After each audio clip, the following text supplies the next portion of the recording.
It always bothers me when people apologize for getting emotional. You know, you see it all the time in award shows, etc. The person comes up and they wipe their eye and they go, "Sorry."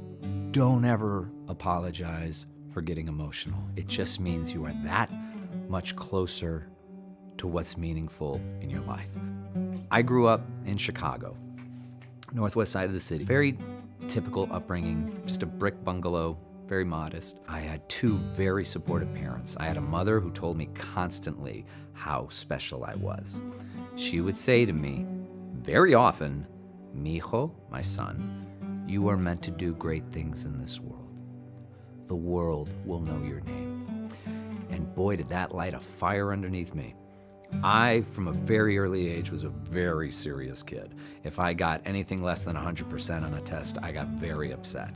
I got straight A's. I was the class president. I was the founder of the intercultural relations group. I was the lead in the school plays. And my goal was to be a famous actor, then the first Polish Mexican American president of the United States, and then I was going to end racism.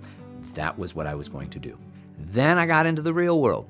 Now, the difference for me was I had this cheerleader. I had this woman, my mom, constantly would dust me off, get rid of my self-doubt, and push me back out there.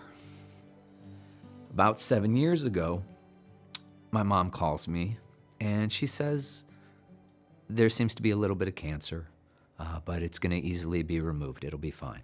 She gets operated on. And I think I'm just gonna be home for a few weeks over the holidays. I'm gonna help take care of her. Then when she's fine, I will head back to LA.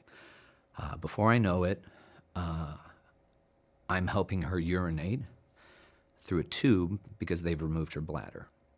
The word metastasized comes up, and for anybody who's ever dealt with cancer, you know what that means. It means it's not going away, and it's spreading. It's February, just a couple months later, and the lights are dim in the hospital room. Everyone has left to give me some privacy, and the only sound, that of her heart monitor and her shallow breath. And I'm holding her hand, and I'm saying, it's okay. We're gonna be fine. You can go now. I love you. Goodbye.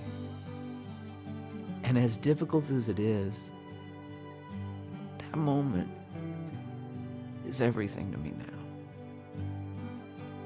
I always go back to that moment of holding her hand as the most authentic and real thing I've ever experienced.